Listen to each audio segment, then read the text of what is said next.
Hello there. Members of the British House of Lords are not elected but appointed for life.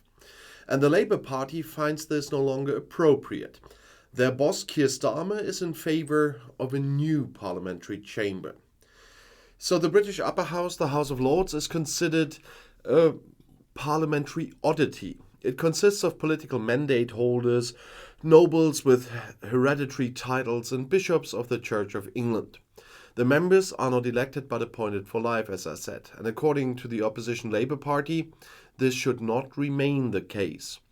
They discuss a proposal to abolish the House of Lords, which appears to be approved by the party leadership.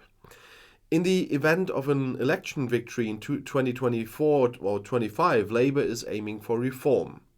I think the House of Lords is untenable. That's what Labour leader Keir Starmer told the BBC. The plans envisage abolishing the House of Lords and replacing it with an elected House of Parliament that has a really strong mandate. The concept was designed by former Prime Minister Gordon Brown.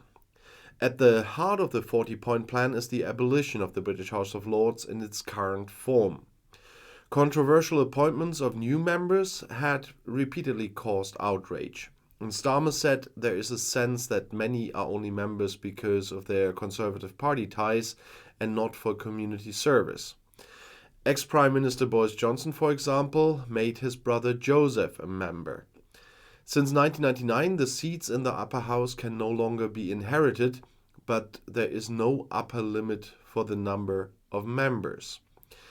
Brown proposes a new composition of the chamber. It should therefore consist of members from the regions and countries of the United Kingdom and be a smaller, more representative and more democratic chamber.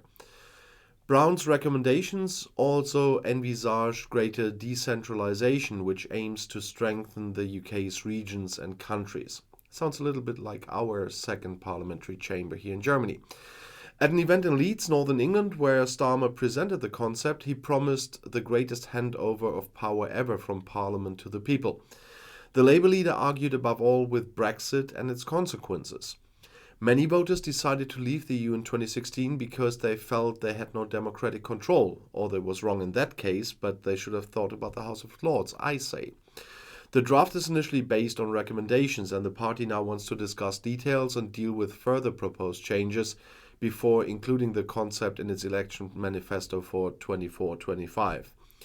Labour has a good chance of winning the general election in January 2025 at the latest, and in opinion polls, the opposition party is currently well ahead of the Conservative Party and about 25% or something. And I'll see you in my next video. I'll be back.